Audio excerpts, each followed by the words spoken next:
The Bangla Folk programme seeks to explore the heritage of Bangladeshi arts and their connection to communities within the UK and in Bangladesh. We are a collective, each with a different perspective, but with a mutual interest in defining what folk art is within diverse communities. Through these podcasts and working with Lancashire Encounter, we will delve deeper into different forms of folk art as free-form creativity. This particular podcast is about the roots of folk dance in both Lancashire and various parts of South Asia. And we I'm introducing Showmi Das, Dr. Swati Raut and Lucy Wright. And my name is Esther Ferry-Kennington. So I am executive producer of Lancashire Encounter Festival. And I dance with a team called Rivington Morris, which is a style of Northwest dance, which is rooted in Lancashire and in the wakes, weeks and processional arts. So we'll talk more about that as we go on. So first of all, I'd like to introduce Showmi Das, a Bangladeshi folk dancer. Hi, I'm Showmi Das. I have been in London most of my life, but I was born in Bangladesh. I was born in Dhaka, and folk dance has been a huge part of my life since I think I was about 5. My mum is the one that took me to dance schools, and I used to even learn singing at the time. But dancing was always a little bit more interesting to me as a child. So hence the reason I've carried it on, and I don't sing anymore. But I've trained in Indian classical dance, but folk dance, as I said, it's just been there. I think it's a family thing for me. Most of my aunties, my mum, they all sing. My sister, I am really the only dancer. So, and everybody somehow, even though they might do Tagore songs or classical songs, they just know folk songs. It's almost like, you just grow up with it and you just know it, right, right there. So for me, it's always a pleasure to be able to share that experience and the knowledge that I have, especially with the community in England and obviously Europe, and going away if I do some time to perform. And I think, for me, folk dance, Bengali folk dance, really tells the stories of Bangladesh, like the fishermen, the harvest festival, the different sort of the New Year festival, which is Boishakhi. There are so much more, and obviously it's all enhanced through folk dance, and I love being able to do that and share those stories with everybody. And I think I sometimes am educating my audience through dance about Bangladesh. In comparison to, like I said, I've trained in Indian classical Kathak. People know a lot more about India, but I feel like sometimes the knowledge is missing when it comes to Bangladesh. So for me, folk dance is really the way to relay the stories of Bangladesh. And of course, it's my motherland.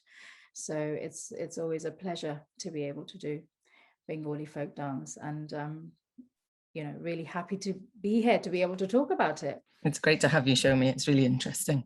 And we'll pick it up again later, but actually in the first podcast we talked with Rahima about the motifs of folk art of Bangladesh, and the fish and the lotus flower were things that really came through in that kind of art that defies any sort of leadership of a country, bureaucracy of a country, colonialism. Those things are threaded throughout. The fish is still the fish, the lotus flower is still the lotus flower. It's really fascinating stuff. So next I'd like to introduce Dr. Swati Raut, who runs a dance company in Preston. I'm Swati Raut, the artistic director of Swati Dance Company. I'm a classical Indian dancer, a Bharatanatyam practitioner, teacher, choreographer. Folk dance has been a part of me since my childhood, as is with most people. You grow up with folk dance. Everybody in India, especially if you're from the northwest of India, the western part, then you do take part in the Navaratri festival, where you have Garba and Dandiya, which is a very, very integral part of a person's life. Folk art is very vernacular. It originates from the culture of the past and the present. as opposed to classical art, which is very academic. It finds its roots in a textbook called Natya Shastra, which has been written about 2000 years ago. And hence the movements are very very classical, or they are very specific. There are rules to follow. Whereas the movement in folk dance is very organic. The steps are simple, the steps are repetitive, the steps are easy for everybody to follow.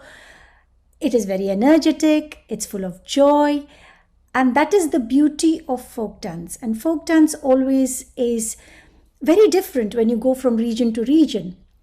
But what kind of ties it together is the element that it is rooted in the culture of that region.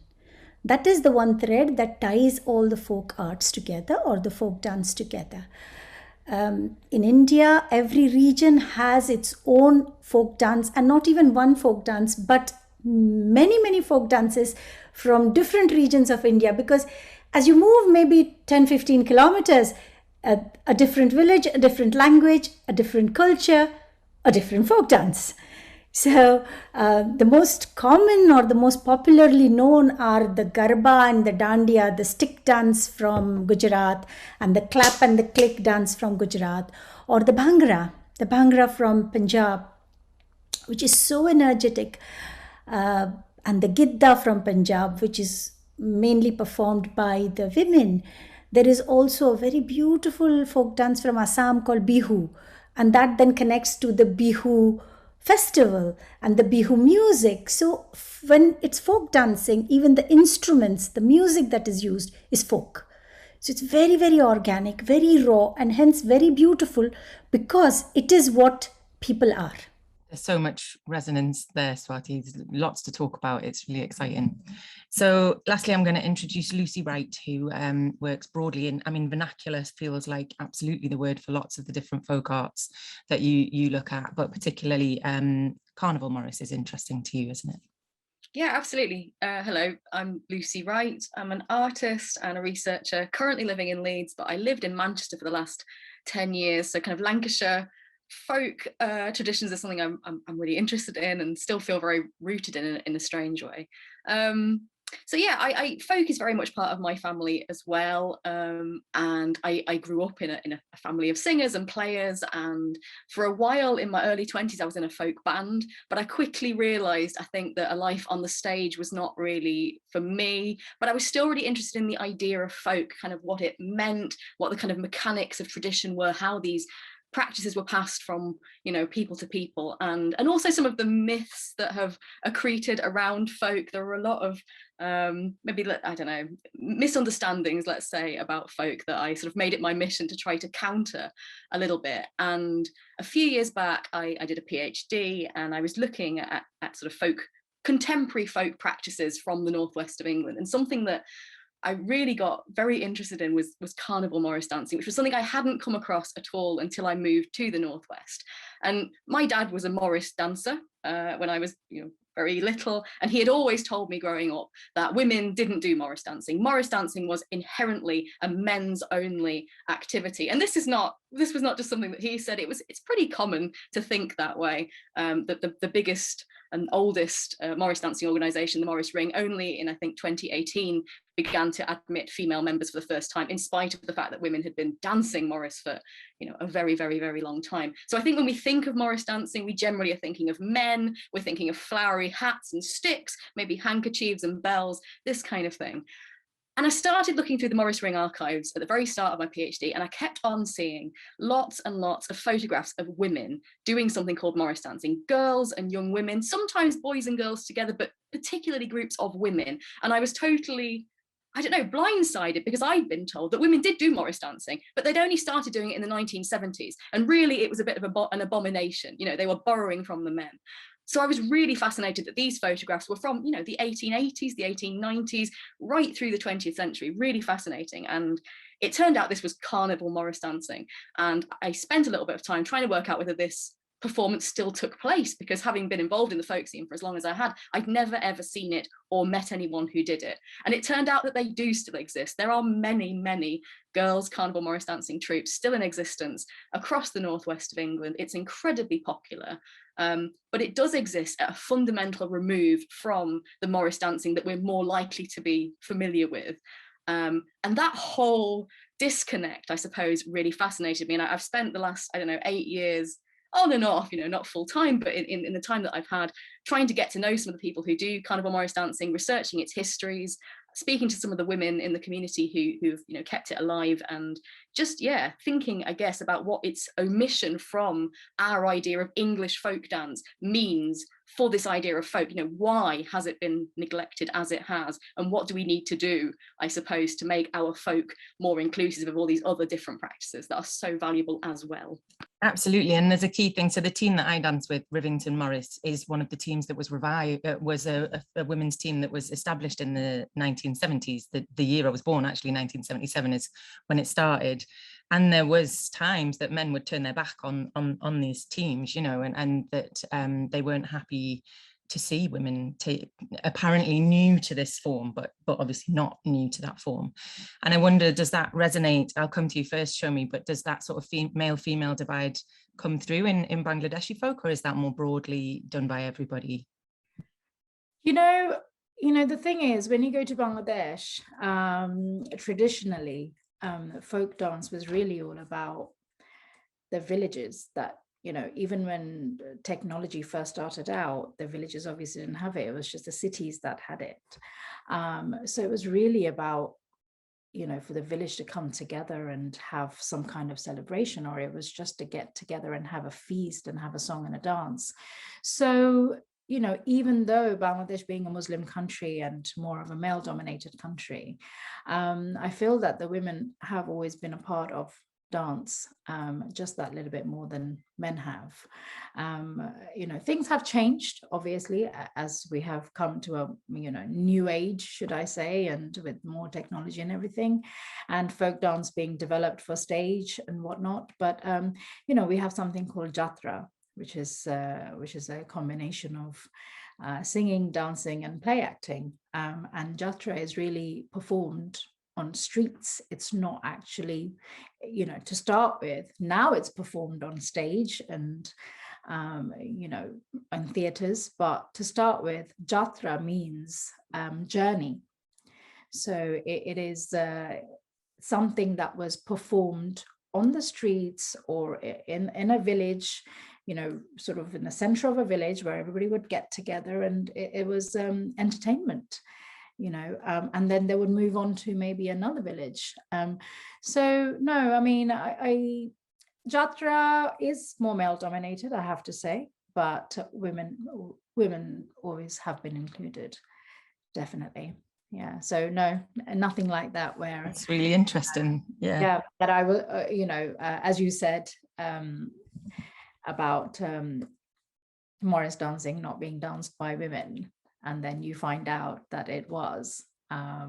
It's quite interesting to see, actually. But I think, for example, Bhangra, Dr. Raut, you'll be able to correct me. I think Bhangra used to be danced by men predominantly, I think, a long time back, and then I think it kind of got not so much taken over by women, but I think women became a big part of it. But I think Dr. Raut will be able to elaborate on that.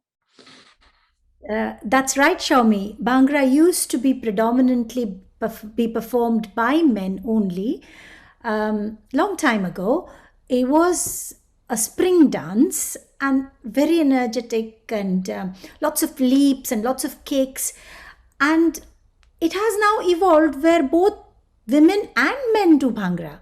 So it's not the exclusive domain of the male dancer now. It has become a very integrated dance form just for enjoyment. So what has happened over the years, I am no expert, but simply by observation, is that what used to be a dance of the people, of that region has evolved to become a performance dance. So it has found its way to the stage, and where the movement also has become very, very sophisticated to make it appealing to the audience. Whereas traditionally, folk dance was not meant for an audience, it was meant to be participatory. Everybody would participate in it.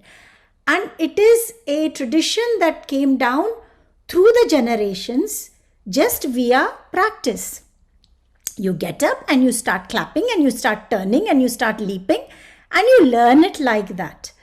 So what used to be exclusively danced by men is now danced both by men and women.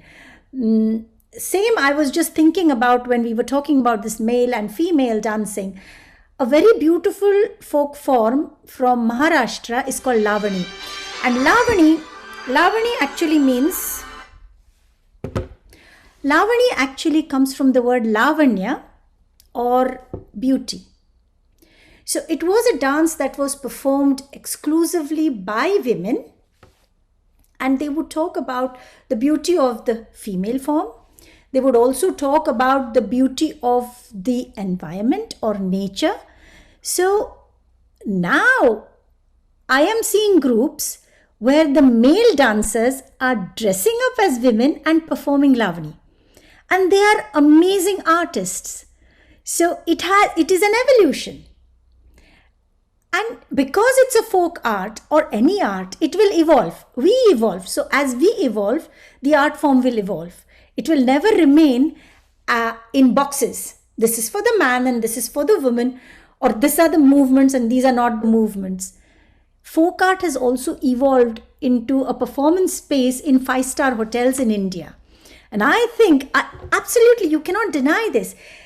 They have taken the folk dances into 5-star hotels, which attracts the tourists, and it's a huge business.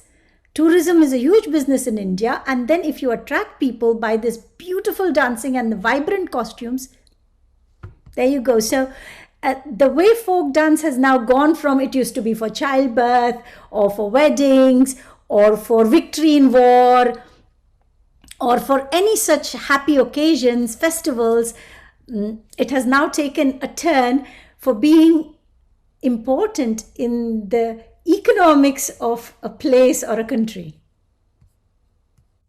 I think that's really interesting, and maybe we should go into that a bit more, because I think about how folk is regarded in society, and how certainly for Morris dance, it is continually the butt of the joke kind of thing. And, you know, in lots of television programs, that it's a reference of somebody who's a bit twee or a bit it's never seen as a high form. It's never seen as a difficult dance. It's never really seen as, and some of it, you know, the same as what we're talking about with both they're arranging complexities, and some of it now has been changed into a performance style dance. So the Northwest Morris that I do was a processional dance. Now we do it in a static way. That was never how it was begun. But also I can't think of an example, and Lucy, maybe you can, of where it's heralded in that way, in which it's kind of brought into a tourist example of or paid for. Actually, I can't see a time when anybody really makes money out of it. Lucy, do you think that's true? Yeah, no, that's totally true. I can't think. I mean, the only example I could think of was the kind of the lock-in, you know, the Damien Barber Road show stuff. That there was a stage show created using a bunch of different folk art, you know, folk dance moves. But yeah, it definitely lacks that kind of prestige. In the UK, we're very bad at it, I think, even compared to, you know, to Scotland and Ireland and Wales. England in particular are very bad at valuing and their traditions. Well, and it brings me back around to something that I didn't write down which one of you said. I think maybe both Showmi and Swati both said it was something you grew up with and something that was in your families. And I think also that's something that isn't the same in England, that actually it's something you have to seek out. And for lots of people, I mean, when I was at school, you did a country dance kind of thing, but actually they weren't necessarily of English origin. Lots of the things that we did, they were more kind of Scottish related, because I was in the Northeast partly as well. But I don't feel both Lucy and I, it was in our families, you know, so it was same for all of us, that that's kind of the root of it personally. But I think if you weren't in a family that did it, you really had to seek it out, and you'd be into your 20s or 30s before you might find that world of folk music that is really vibrant in England, but not as obvious, I don't think. Is that something, Lucy, do you think that's true as well? Yeah, absolutely. And it's something that, it's something that interests me. Maybe it's getting too in depth too soon, but in the Carnival Morris dancing community, which is also very much a family, a family practice, very often passed down matriarchal lines. Often, mothers will dance with daughters, sisters, cousins, aunts, grandmothers. It's a very strong, space of female, empowerment and leadership. But something that I noticed quite early on was that the use of familial signifiers to the kind of senior members of the group, so that the principal or the trainer will be called mum or grandma or nana, regardless of whether they actually are the mother. They may be the mother of some, but they won't be the mother to everybody. But it's just used as a term of respect and love. And I would say that this idea of family, the idea of a family tradition, or the carnival family, that these are things that get said quite often, almost replaces within Carnival Morris dancing the idea of tradition. So they very rarely would speak about tradition. They don't identify as folk dancers in any straightforward way, but they do speak, they do think of this idea of being part of a family, and it's a family that anyone can join who becomes a part of the troupe. And I think that's really lovely. And I also think there are, obviously, I'm not going to extend the metaphor too widely, because families can be problematic and they can fight with each other. But at the same time, this idea that you're part of a family and families evolve and things are passed on from generation to generation and they change, I feel like that is actually quite central to Carnival Morris dancing. Tradition, I think, sometimes is viewed as something very fixed and unchanging. It's passed on, as a perfect entity, and it shouldn't ever be changed too much. Carnival Morris dancing holds its traditional nature very lightly. It's obviously something which has been passed down for many, many years, but it's changed with the times. It's a very contemporary dance. It looks contemporary. The costumes, the music that they dance to, everything is very much with the times. And that to me is a little bit like a family. It's just something which, the thread is there, the gene is there, but actually it changes visually over the time very strongly. Showmi, does that resonate with your folk dance experiences? I think, like Lucy mentioned, obviously there's tradition, and then obviously it's evolving with time. I think that is true with all folk dancing, but I just remembered that I am to attend a baby shower at the end of the month, and my friend who's having the baby, her mum has been on the phone to my mum to find out what appropriate songs can be sung at the baby shower, and what kind of dancing can be done, and it's all going to come down to the folk culture, isn't it, really? But there's something that Lucy said that kind of made me think about the tradition of getting together, having celebrations and singing and dancing. And like Dr. Raut said, traditionally folk dancing was really very simple. The steps everybody could do, even if you had two left feet, you could do it. But now the kind of folk dancing that I do for stage is not really everybody's cup of tea. And I wouldn't expect everybody just to be able to get up and just join in. And that, I think, the thing about folk dancing is that the simplicity of it is what brought people together. People didn't feel intimidated by it. And once again, I'm a bit skeptical of how much this whole celebratory process, like within homes, even as I mentioned, a baby shower, would last with our next generation. Because I think with my mother's generation, yes, it's lasting. Yes, every time we get together, there's always a song, mainly singing really, maybe not so much dancing, some dancing to some extent. But with my next generation, let's say, I have a daughter of 3. When she grows up, will she really have, baby showers or go to birthdays or go to certain celebrations where they have folk dancing? I'm not so sure, because we're in a world of so much technology and there's so much more contemporary dancing, not in the sense contemporary dancing, but you know what I mean? Like, there's so many other sort of dance disciplines that are attracting young children and the youngsters of today. So yeah, I'm a little bit skeptical about how that would last. And it would be interesting and like Dr. Raut said, I think it's a really good thing that it is going to the 5-star hotels, because that means it is probably going to last in those 5-star hotels, because obviously it's helping the tourists or the businesses to flourish and so on. But the whole simplicity of it, I'm not sure how far we'll be able to take that. And I think Swati, that comes back to something that you said, and I'm sure you have something to add on that, but I just wanted to think about you both Showmi your comments about Fisherman and Harvest Festival at the beginning, how often in folk art terms they are a sort of root or an origin. We need to feed ourselves. They are human ceremonies that happen across the world. You've got examples of a light festival in the dark period, a harvest festival when the food comes, and commonly folk art practices are built around these sort of needs and these moments where humans come together.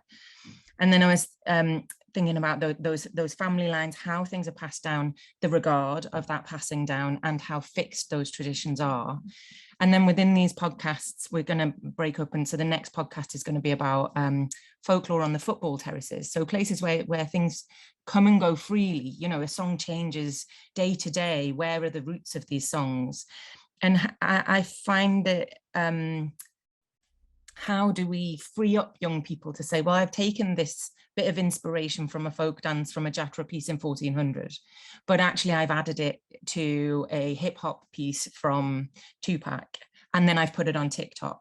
And all of that for me, all of that as it dwells together, the kind of root of one piece of inspiration tied to another, all of that still is a folk art practice, I think, for me. And there's a really interesting, exciting world of new folk to come from that, new folk art practices to come from that. Swati, I'm sure you've got something to add in there. Yeah, and there are 2 things that come to my mind as I listen to everybody talk about, and just kind of elaborating on the fact that folk dances have been brought into the 5-star hotels. I think it's a good thing for folk artists, because it is a means of income for them. It is a way of safeguarding the folk dances and the folk art. They have almost become like museum pieces. So it is like bringing a museum into a space where tourists are there to watch it and appreciate it. So in a way, it's like killing 2 birds in one go. So you kind of preserve the traditional folk art because you want to impress the tourists, and you create business. So that is the 2 good things that are happening for the folk art and because of the folk art. Now, thinking about where folk art started and folk dancing came from everyday practices, and how it is going today, it is evolving. The movement does not remain that simple, because the young people are watching all different kinds of dancing, and they are bringing that movement into their practice. And the one thing that, the 9 days festival, the Navaratri festival where Garba is danced, the young people are absolutely changing the movement and making it very sophisticated and very contemporary. The one thing, Bollywood, it brings me to Bollywood, and I smile when I talk about it, because eventually what was happening in the past, in maybe my mother's generation or even my generation, we were sticking to the folk songs, we were sticking to the folk movement, But the young people who are now not exposed to the real folk art are wanting to dance, are wanting good music, and hence they are looking for inspiration to something that is easily available. And for that, I think Bollywood, whatever anybody would like, I am not a Bollywood dance practitioner at all, but I would like to give it credit that it does still take inspiration from folk music, folk tunes, folk movement, and then makes it so attractive and makes it so beautiful that the young people feel attracted to it. So it's like roundabout, rather than holding your nose like this, we are holding our nose like that. So in a roundabout way, you're getting exposed to folk art. I can see the evolution going in that direction. If I was to give them a traditional Lavani, it may not appear that catchy or that peppy. So they want to find a music that is upbeat, but still has elements of the folk. And that's where we are going. And that's becoming part of our lives. So when Showmi said that her baby shower, she's attending a baby shower, and they kind of tried to research what songs would be sung, what dances could be done. The easy way out for some other young person would have been, okay, let's go onto YouTube and find a playlist from Bollywood. And most people would do that.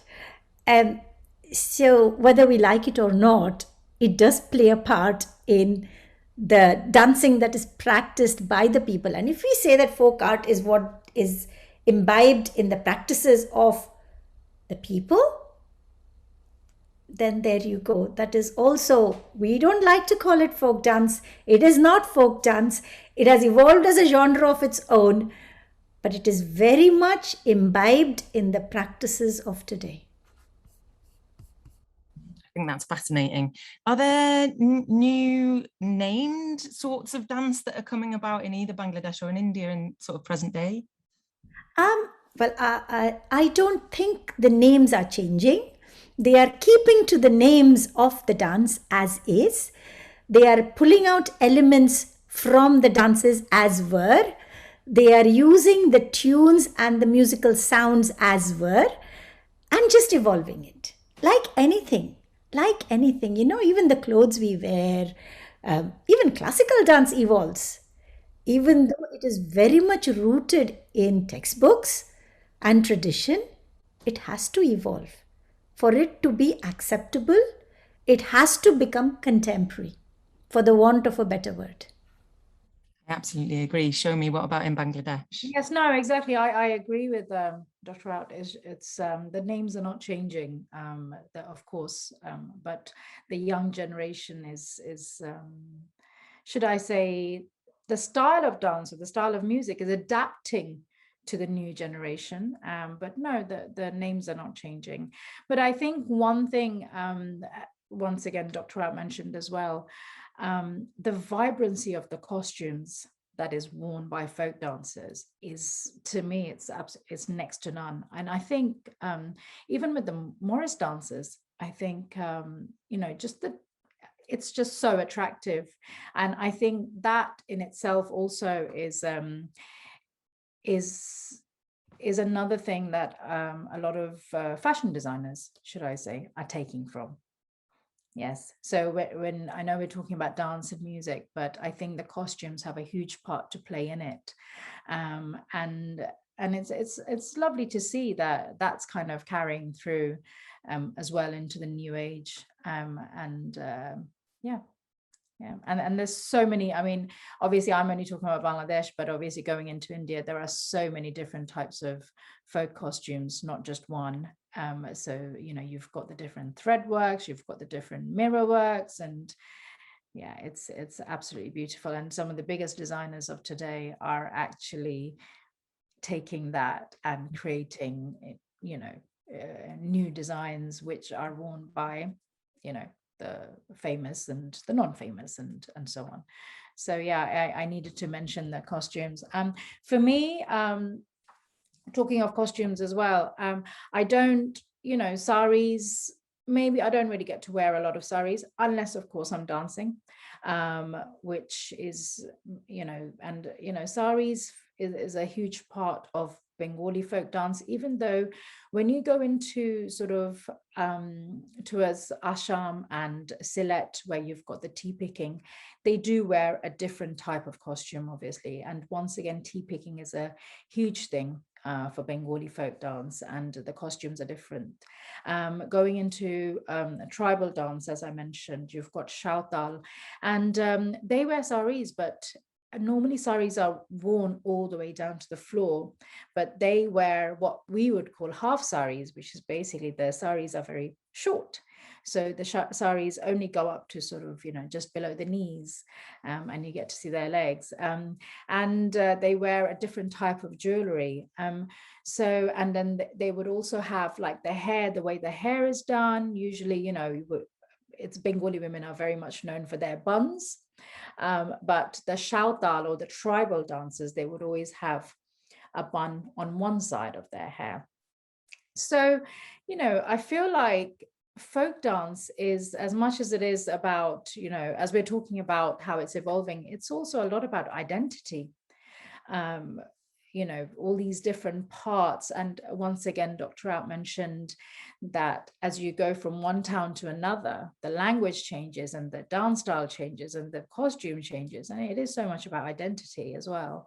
So yeah, I think I agree with what most of you have said. And yeah. I really want to pick up the point about identity, and I actually want to talk about class at some point as well. But Lucy, I wondered if you wanted to add something about costume, because I know it's something you've looked into quite a lot in the Carnival Morris perspective. Yeah, there are so many resonances with what's been said so far, and I could probably have a 3-hour conversation with all of you. It's so interesting to hear about it. One thing that sort of ties together maybe the Bollywood influences, the incredible costumes, and how those things can help to communicate this tradition and its value to new generations. We have exactly the same thing in Carnival Morris dancing, insofar as the costumes are very glamorous. It's a lot of sequins, it's a lot of very sort of shiny, sumptuous fabrics. They're very short. The dresses, they're very short, and it's one of the reasons that and the use of pop music as opposed to live musicians. Those are two of the key things that are kind of emphasized, by folk revival Morris dancers in order for them to say this is not real folk dance. This isn't authentic in some way. But I know for sure that it's one of the things that really appeals to younger people, and even people within the carnival community. The older people often don't like the music that gets picked, but it's something that's left to the youngsters to select. They dance to the stuff that they want to dance to, because it's their dance and it's their tradition now. And I know that it is something which is a tension even within that community, but on the whole it is something which is passed on. Each generation selects how they want to look and how they want to dance, and the music they want to dance to. I have a friend who's a Carnival Morris dancing trainer and a dressmaker as well, and she's very much of the view that they should make it as glamorous and as glitzy as they want, because this is how we keep the younger people interested. There are still, so one of the things that we haven't talked about with Carnival Morris dancing is that it's extremely competitive, and I don't know how that speaks to Bangladesh and Indian folk dance customs, but certainly Carnival Morris dancing is primarily a competitive practice, and the audience is our other competitors. Essentially, that localized thing that you've been speaking about with different villages having their own dance, in Carnival Morris dancing there are many different teams or troops, and they're all from different areas, different towns or neighborhoods, although they dance the same dance, but they come together in these competitions and they compete with one another, and there's a lot of kind of effort made to get one over on your competitor. To within there are organizational rules, so it's always a bit of push and pull. There's there are rules in place that say this is how you have to do it, this is how many people should be there, this is how long you should dance. There are certain things that are set in in the rule books, but then you get to kind of play with that and try to do something new with it. So yeah, at the moment it's not allowed to wear makeup, for example, and a lot of people are saying that they would like to be able to wear makeup. That I think in the past it was, I don't know, it was the age range was a little bit narrower. So I think it used to be primarily sort of late primary school to secondary school girls. So I don't know, let's say from about 7 or 8 up till 16 or 17 perhaps. Now they begin at 18 months old and people can dance into their 50s. It's, you know, it's for everybody. But yes, certainly that thing of wanting to wear makeup and make this even more glamorous is a debate that's happening right now in that community. Is there competitive comparisons in South Asia? Yes, very much so. I mean, there is competitions, folk dance competitions, and people try to outdo each other as regards to the costumes, to the music they choose, the movement that they try and make it more challenging. So once competition comes in the picture, it changes the image of what is being performed. And it drastically changes how it should be performed or how we perceive it to be performed coming from a certain region. And I feel that it's all lovely that some people try and make things very challenging, but one needs to know the rules when one wants to break the rules. Unless you know what the rules are, you should not venture into breaking those rules, because it will then take you to a level where Garba will not be a Garba, or a Bhangra will not be a Bhangra, a Bihu will not be a Bihu. So unless you actually find out what it is done, how it was done, what it is, if I am going to call it a Bihu, I better look into what was worn, where is it from, what is the intrinsic music, what would have been the movement. You know, the body language also comes from the fact that all the folk dances, it brings me back to what Esther was saying about communities.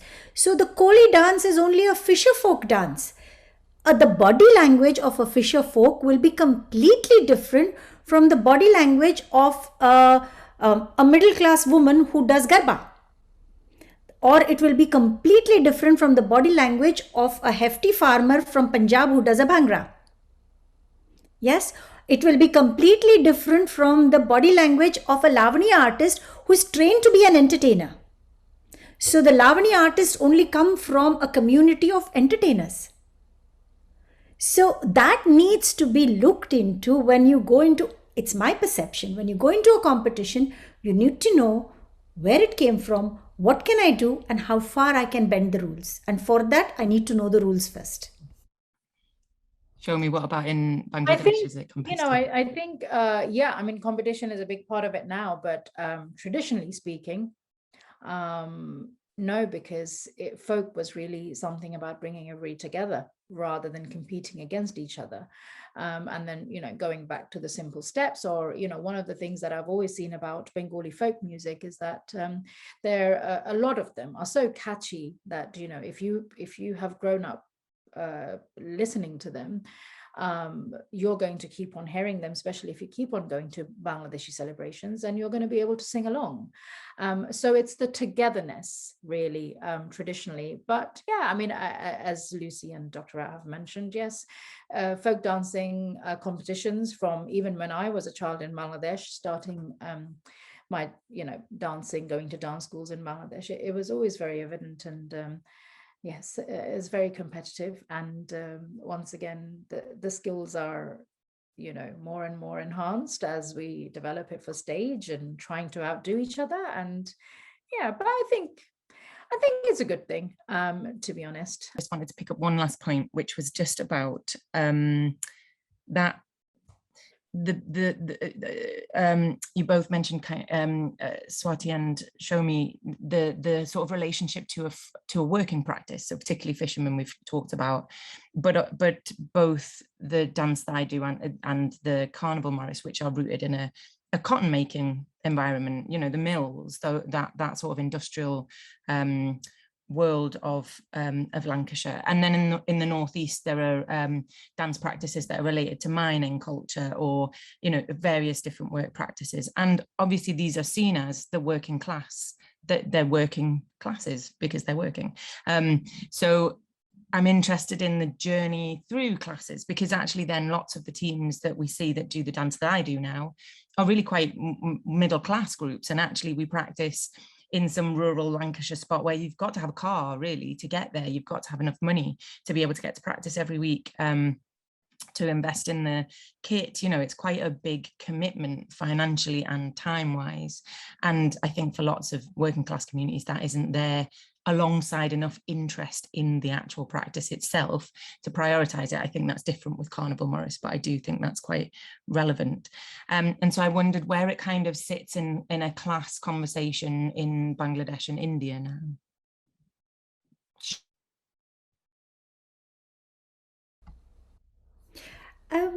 I think that the communities are changing. Everybody, even the fisher folk, are not what they used to be. It's not like the fishermen go to sea for days together in their little boats and the women are singing for them and they're singing about the moon and they're waiting for their men to come back home. That doesn't exist.